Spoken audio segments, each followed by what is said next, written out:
इस वीडियो के अंदर हम क्लास 8 चैप्टर 3 के इंट्रोडक्शन करेंगे। ये इंट्रोडक्शन इस चैप्टर के लिए बहुत ज़्यादा ज़रूरी है और ये इंट्रोडक्शन इस चैप्टर के लिए नहीं, और भी चैप्टर आपकी क्लासेस आने वाली है उनके लिए भी बहुत ज़्यादा इम्पोर्टेंट है। ये पॉइंट बार बार गड़बड़ करते हैं स्टूडेंट्स के साथ, क्योंकि उनको अच्छी प्रकार से समझ नहीं पाते हैं बच्चे, जिसका रीज़न उनके क्वेश्चन गलत होने से पता चलता है। क्वेश्चन में मार्क्स कम आते हैं जब वो आंसर करते हैं, क्योंकि जब किसी चीज़ के बारे में पता नहीं है और उसका आंसर आप सोच सकते हो कि बिल्कुल नहीं दे सकते, तो इसलिए ये कॉन्सेप्ट, ये इंट्रोडक्शन है, बहुत ज़्यादा ज़रूरी है। इसलिए इसको ध्यान से करें।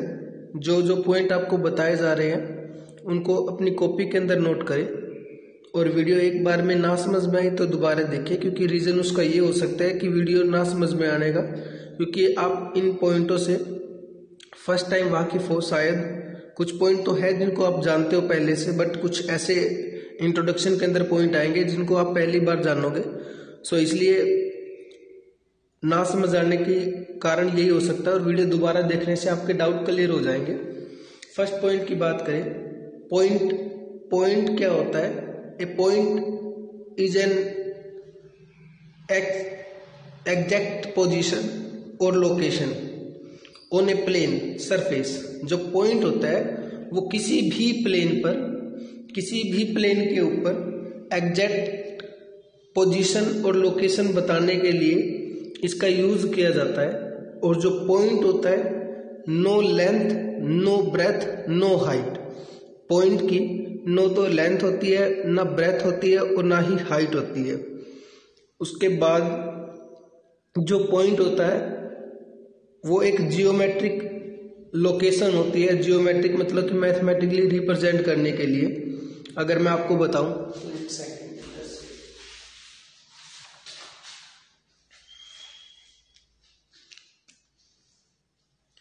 यहाँ पे देखोगे तो ये पॉइंट है। हम ग्लोब के अंदर डायरेक्शन या कोई स्थान का नाम, स्थान की पता लगाने के लिए इन पॉइंटों का यूज करते हैं कि वो उत्तर से दक्षिण से कितनी दूर है। ऐसी कंडीशन के लिए पॉइंटों का यूज किया जाता है। तो एग्जैक्ट लोकेशन बताने के लिए कि कहाँ पे है कोई वस्तु या कोई व्यक्ति है, या जैसे आप देखते हो तो जब हम गूगल के ऊपर गूगल मैप के जरिए हमारे जाने वाले स्थान को ढूंढते हैं, तो हम उस पर एक पॉइंट डिनोट करते हैं वहाँ से। अगर आप देखते हो तो पॉइंट ही जो हमें एग्जैक्ट लोकेशन बताता है कि वो कहाँ पे जिस स्थान को हमने उसके अंदर सर्च किया है। तो ये पॉइंट होता है जिसकी no length, no breadth, no height. वैसे अगर बात करें तो इस पॉइंट को, जो एक सर्कल की शेप होती है, उसकी डायमीटर 0.2 mm होता है, बट इसको काउंट नहीं किया जाता है। इसको नो लेंथ, नो ब्रेथ और नो हाइट के जरिए आप ध्यान रखना। इसकी ना तो लंबाई होती है, ना चौड़ाई होती है, और ना ऊंचाई होती है।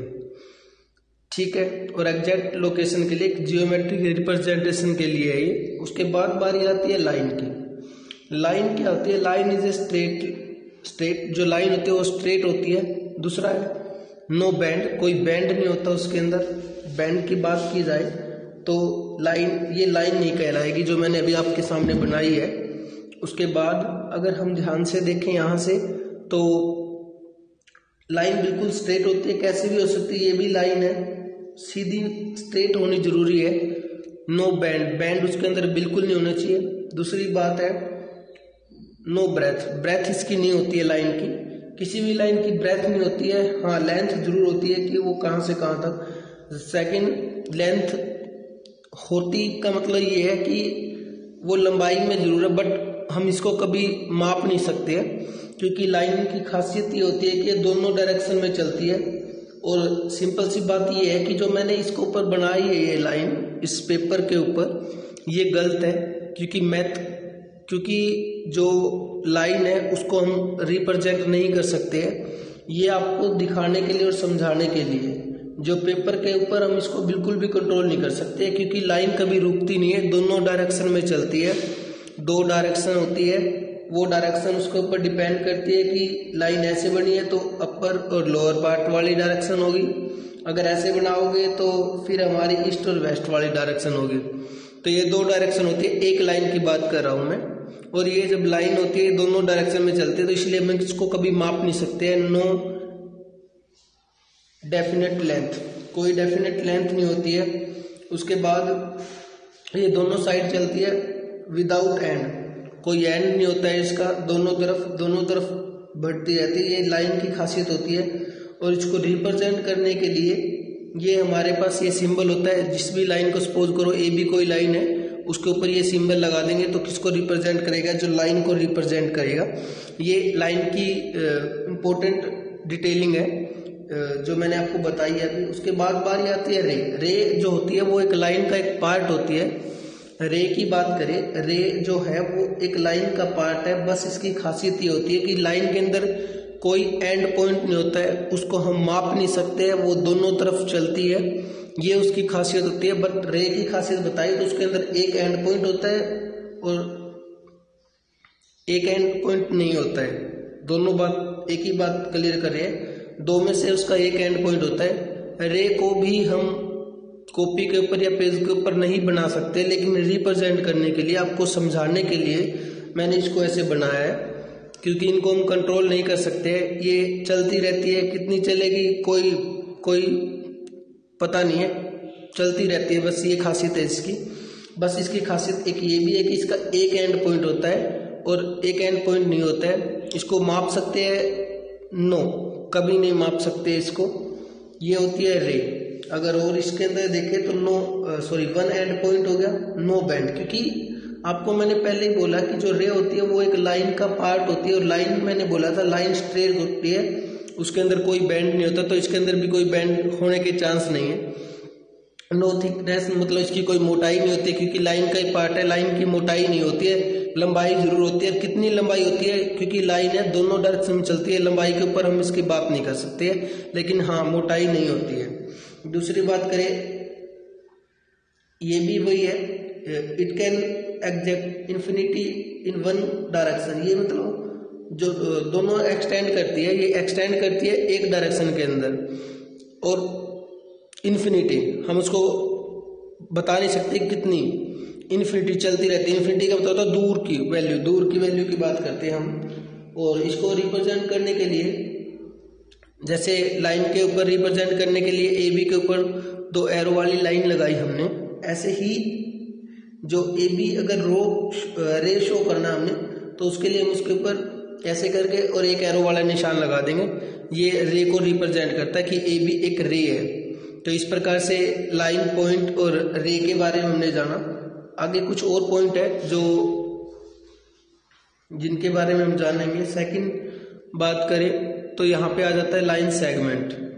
लाइन सेगमेंट की खासियत है कि वो भी एक लाइन का पार्ट होता है, इसलिए स्ट्रेट मिलेगा वो। दूसरी बात ये है कि लाइन सेगमेंट के अंदर दो एंड पॉइंट होते हैं।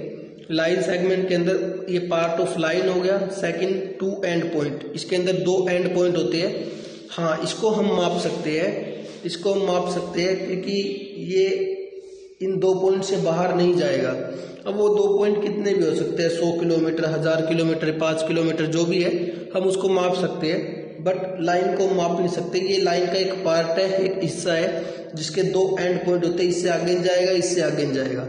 ये यहाँ से लेकर यहाँ तक ये लाइन सेगमेंट है, ये इसकी खासियत है। इसको माप सकते हैं हम।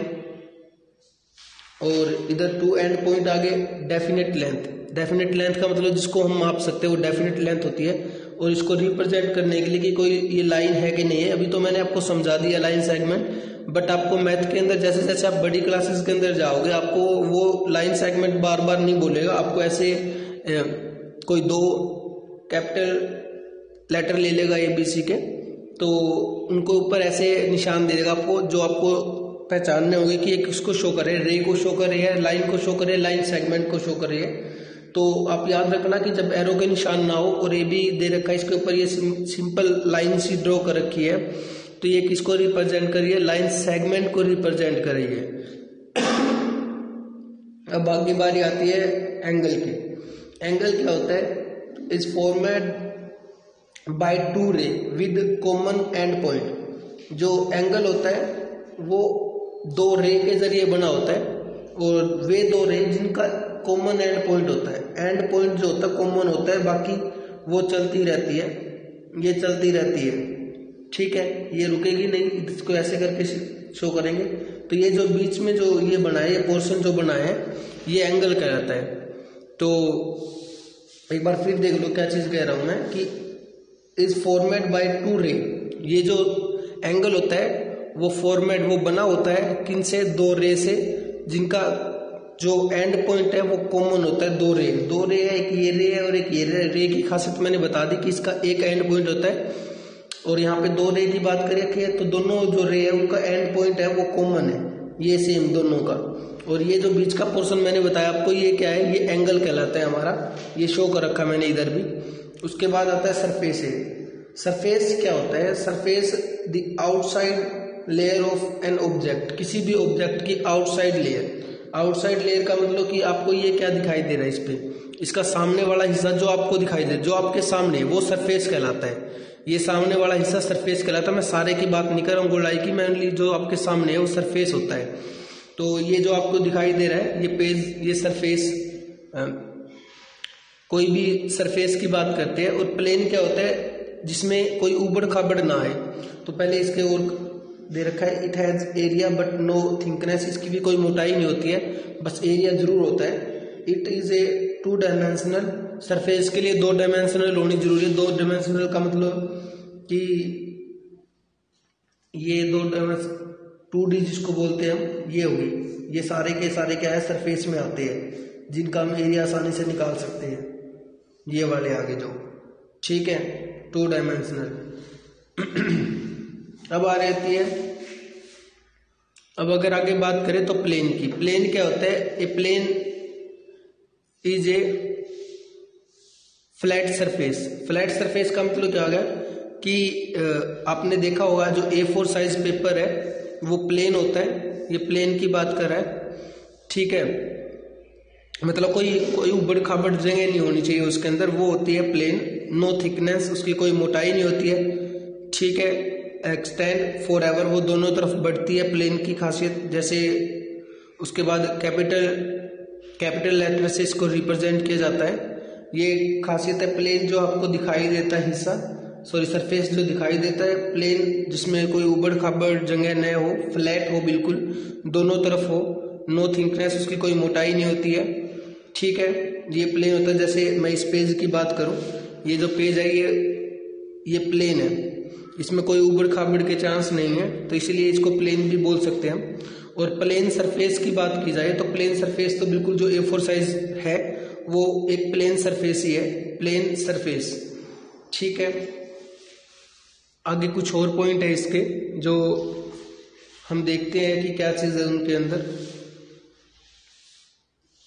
कोई आपसे प्लेन सरफेस की बात करे तो जो A4 साइज पेपर होता है वो एक प्लेन सरफेस को रिप्रेजेंट करता है। अब बारी आती है प्लेन कर्व। प्लेन कर्व का मतलब होता है कि जो प्लेन सरफेस के अंदर जो वस्तु, जो भी आर्टिकल या ऑब्जेक्ट हमने बनाया है वो प्लेन सरफेस, प्लेन कर्व कहलाती है। जैसे मैंने इधर शो कर रखा है, ये प्लेन है, इसके अंदर मैं कुछ भी चीज बनाऊंगा तो वो प्लेन कर्व कहलाएंगे, ठीक है। जैसे ये बना दिया मैंने, ये बना दिया, इधर से ये बना दिया, ये सारे क्या है? ये प्लेन कर्व है, क्योंकि ये कर्व और प्लेन के अंदर बनाए हुए, इसलिए इनको प्लेन कर्व बोला गया है। उसके बाद इसमें बात की गई है कि plane close curve, it is a plane curve which simple close curve is close, जो कि क्लोज है। यहाँ पे देखो इनके दोनों का मतलब, सॉरी ये मैंने थोड़ा गलत पढ़ दिया, इधर से प्लेन क्लोज कर्व बोल लो या सिंपल क्लोज कर्व बोल लो, तो वो क्या होते हैं? It is a plane curve which is close, जो क्लोज होती है। तो यहाँ पे रिप्रेजेंट करने के लिए सिंपल की बात क्या होती है, सिंपल कर्व वगैरह क्या होते हैं जिसमें आपने एक बार पेन के जरिए कोई चीज़ फिगर बना दी है। सपोज करो मैंने सिंपल के लिए यूज किया जाता है कि आपने किसी भी फिगर को बनाने के लिए एक बार पेन उठा के दोबारा नहीं उठाया है, मतलब उसको पूरा कंप्लीट कर दिया एक ही बार के पेन में। और दूसरा, उस लाइन को काटना नहीं है, कोई भी लाइन है आपकी कटी नहीं होनी चाहिए। वो अगर वो नहीं कटी है और एक ही बार आपने पेन उठाया उसको बनाने के लिए, तो वो सिंपल कर्व कहलाती है। ठीक है, तो जैसे इनको देखोगे तो ये सिंपल कर्व है, ये नहीं है, क्योंकि आपने देखा कि इसको लाइन को कट गया है, इधर भी ये कटेगा, तो ये सिंपल कर्व के अंदर नहीं आते हैं। उसके बाद हम बात करें आगे,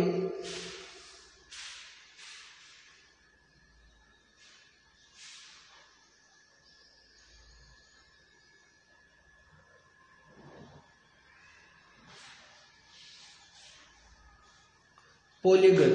पॉलीगन क्या होता है? A plane shape 2 dimensional with straight sides. जो पॉलीगन होते हैं वो एक शेप होती है रिप्रेजेंट करने के लिए, मैथमेटिकली शेप को रिप्रेजेंट करने के लिए पॉलीगन उनको बोला जाता है। जो भी साइड के जैसे मैं बोल दूं आपको, तो ये रेक्टेंगल एक पॉलीगन है, 3 साइड वाला पॉलीगन होता है, सबसे छोटा पॉलीगन है वो हमारा ट्रायंगल होता है। इसीलिए हमारे जो भी प्रॉपर्टी होती है वो ट्रायंगल से स्टार्ट होती है। किसी भी क्लासेस, हम छोटी क्लासेस के अंदर देखते हैं तो जो थ्योरम वाले जो क्वेश्चन होते हैं वो ट्रायंगल से स्टार्ट होते हैं, क्योंकि ये सबसे छोटा पॉलीगन है। और इसकी खासियत पता होने के बाद ही आगे जब आप आगे क्लासेस के अंदर जाते हो, बड़ी क्लासेस के अंदर जाते हो, तो फिर आपको जो स्क्वायर वगैरह, रेक्टेंगल वगैरह, उनके बारे में पता चलता है। तो ये प्लेन सिंपल आपको समझ में आ गया, पॉलीगन आपको समझ में आ गया। पॉलीगन की खासियत ये देख लो, इसमें और भी कुछ पॉइंट दे रखे हैं। A polygon is a closed figure. Simple सी बात है कि वो क्लोज फिगर होनी चाहिए। The side are all line segment, जो लाइन सेगमेंट से बनी होती है। लाइन सेगमेंट का मतलब हो गया कि ये जब आप इसको देखोगे तो ये सारे के सारे इधर इनके एंड पॉइंट होते हैं कॉर्नर पे, ये इसकी खासियत है। अब प्लेन सरफेस हो गया हमारा, प्लेन कर्व हो गया है। जो ये चीज बना रखी है ये प्लेन कर्व के अंदर आती है, जिनको बिना पेन उठाए एक बार पे बना दे वो सिंपल कर्व होती है, बट जो कटे वो सिंपल कर्व के अंदर नहीं आती है। ठीक है, क्योंकि आप यहाँ पे देखोगे तो ये सिंपल कर्व नहीं है। क्यों नहीं है उसका रीजन आप देख लो कि ये लाइन ने उसने एक बार काट दिया इधर, तो ये सिंपल कर्व में नहीं आई है। ठीक है, ये भी सिंपल कर्व में नहीं है। लास्ट जो है उसके बाद तो जो पॉलीगन होते हैं उनके कुछ टाइप भी होते हैं, जैसे ट्रायंगल हो गया, 4 साइड को क्वाड्रिलेटरल बोलते हैं, 5 जिसमें साइड हो उसको पेंटागन बोलते हैं, पेंटागन, हेक्सागोन जिसमें 6 साइड, और हेप्टागोन जिसमें 7 साइड होती है। तो ये साइड के अकॉर्डिंग बोला जाता है, भी जितनी साइड है उसके अकॉर्डिंग इनके नाम चेंज होते हैं। Triangle 3 side, quadrilateral 4 side, pentagon 5 side, hexagon 6 side और हेप्टागोन 7 साइड, ऐसे करके। उसके बाद अगर हम देखें डायगोनल क्या होती है, डायगोनल की बात की जाए तो डायगोनल किसी भी पॉलीगन के अंदर ये जब कॉन्जिकेटिव उसके वर्टिसेस को छोड़ के, कॉन्जिकेटिव का मतलब क्या होता है? कॉन्जिकेटिव का मतलब होता है लगातार क्रमागत जिसको बोलते हैं। तो लगातार कौन से हो गए? एक ये या फिर ये और ये, इनको छोड़ के बाकी जो 2 वर्टिसेस है उनको आपस में मिलाओगे तो वो होते हैं जो मैंने मिलाया आपके सामने। ये क्या है? ये कॉन्जिकेटिव है। ये सॉरी कॉन्जिकेटिव नहीं है, ये डायगोनल बना है, क्योंकि कॉन्जिकेटिव नहीं होनी चाहिए। अगर मैं इसको इससे मिलाता या इसको इससे मिलाता ये कॉन्जिकेटिव होते हैं। तो ये जो डायगोनल है ये हमारी डायगोनल है जिसको बोला गया है। डायगोनल के बारे में बता रहा हूँ आपको। A diagonal is a line segment connecting two non consecutive. Non consecutive, consecutive का मतलब क्रमागत, जैसे इसके बाद ये आ गया, इसके बाद ये आ गया, इसके बाद ये आ गया, ये कॉन्जिकेटिव हो गए। तो नॉन कॉन्जिकेटिव मतलब लगातार नहीं होनी चाहिए, तो इसको छोड़ के ये ले लो या ये ले लो अलग से, तो कॉन्जिकेटिव नहीं होनी चाहिए वो। Vertices of A polygon.